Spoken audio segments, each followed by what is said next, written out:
2009 সালে আমি এক প্রতারকের হাত ধরে বাসা থেকে চলে আসি। আসার সময় বাসা থেকে মায়ের 5 ভরি গহনা, বাবার বেতনের নগদ 20,000 টাকা নিয়ে প্রতারকের সাথে পাড়ি জমায় নতুন জীবনের আশায় আমি ভোর 6টা বাজে বাসা থেকে বের হই। 2009 সালের দিকে ফোন অতটাও সচল ছিল না 2021 সালের মতো। প্রতারকটা আমার এলাকার ভাড়াটিয়া ছিল। চিঠির মাধ্যমে তার সাথে আমার প্রণয়ের সম্পর্ক গড়ে ওঠে। 2009 সালে কোনো একটা সকালে তার সাথে আমি বসে থাকি রেল স্টেশনে। ট্রেনের জন্য দুজনে অপেক্ষা করি। আমি ভীষণ ভয় পাচ্ছিলাম, আবার আমার সুখও হচ্ছিল, কারণ আমার প্রিয় মানুষটার সাথে আমি নতুন অধ্যায় শুরু করব। তাই আমরা ট্রেনে করে ঢাকায় আসি। ঢাকায় আসার পর সে বলল, মুনা তোমার টাকাগুলো দাও তো। আমি নিজের কাছে 5,000 টাকা রেখে বাকি 15,000 টাকা তাকে দিয়ে দিই। আর সে আমাকে তখন জিজ্ঞেস করে কত টাকা এনেছো। আমি তাকে বলেছি 15,000 এনেছি আর কিছু গহনা। সে শুধু আমাকে বলল গহনাগুলো সাবধানে রেখো। আমরা একটা খাবার হোটেলে ঢুকি আর নাস্তা করি।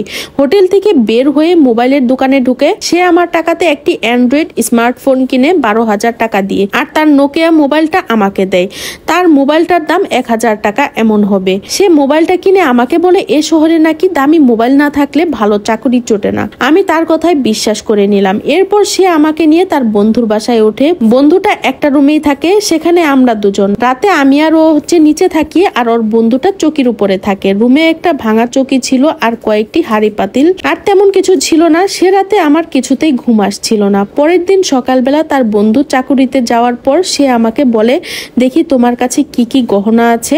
আমি গহনাগুলো বের করে তাকে দেখাই আর টাকাগুলো আমার কাপড়ের মধ্যে লুকিয়ে রাখি। তারপর তার সাথে আমার দৈহিক সম্পর্ক হয়। এভাবে কয়েকদিন যায়, কিন্তু সে আমাকে বিয়ে করছিল না। আমি তাকে বিয়ের জন্য অনেক চাপ দেই, তারপরও সে আমাকে বিয়ে করছে না। সে আমাকে বলে ভালো দিনে বিয়ে করতে হয়, আমি তোমাকে শুক্রবার দিন বিয়ে করব।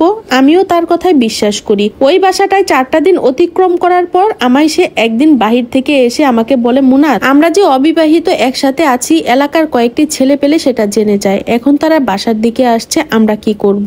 এটা বলার কিছু সময় পর 3টা ছেলে আসে আর আমাদেরকে নানা রকমের বাজে কথা বলতে থাকে। ও ছেলেদের কিছু টাকা দিয়ে ম্যানেজ করতে চায়, কিন্তু তারা রাজি হয় না। তখন ছেলেগুলো বলে তাদের সাথে আমি শারীরিক সম্পর্ক করলে তারা নাকি আমাদের ছেড়ে দিবে। আর তার বন্ধুর বাসাটা ছিল এমন একটা জায়গাতে আশেপাশে মানুষ আছে, কিন্তু বাড়ির দরজা আটকিয়ে দিলে কে কি করে সেটা কেউ খোঁজ রাখে না আর কেউ দেখতেও পায় না। ও আমার তো শয়তানটার নামই বলা হয় নাই, শয়তানটার নাম ছিল রাজীব। তখন তারা আমাদের বিভিন্নভাবে ভয় দেখায়। এক পর্যায়ে নিরুপায় হয়ে আমি রাজি হয়ে যাই। ওই দিন ওই 3 ছেলে আমার সাথে শারীরিক সম্পর্ক করে। আমি খুব ভেঙে পড়ি এবং কি আমি রাজীবকে বিয়ে করার জন্য বলি। রাজীব আমাকে বলে পরশুদিন আমরা বিয়ে করব। তারপরের দিন রাজীবের বন্ধু রাজীব বাসা না থাকায় অবস্থায় আমার সাথে শারীরিক সম্পর্ক করে জোর করে।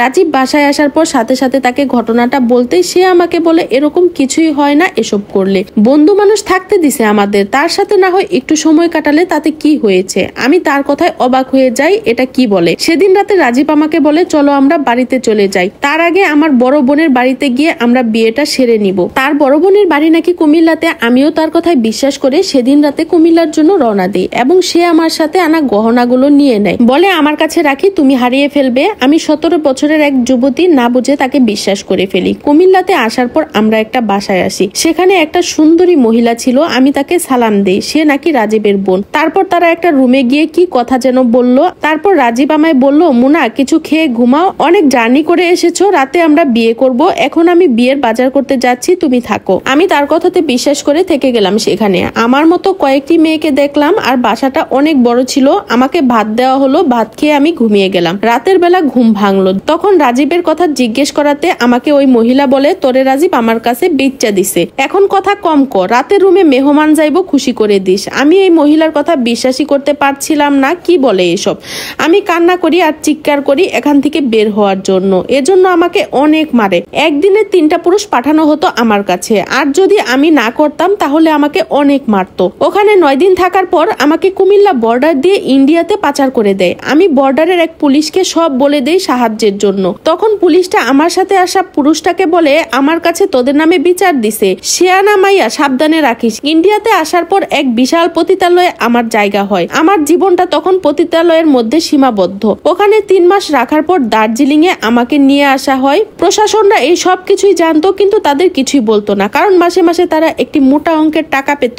দার্জিলিং এ যাওয়ার পর আমার অবস্থা তো খুব খারাপ হতে থাকে, আর তারা খুব অত্যাচার করতো বলার মতো না। আমি যাদের সাথে ছিলাম মেয়েগুলো ভীষণ সুন্দরী ছিল, আমাদের একসাথে তেমন গল্প করতে দিত না, আর আমাদের তারা গরু ভাবতো।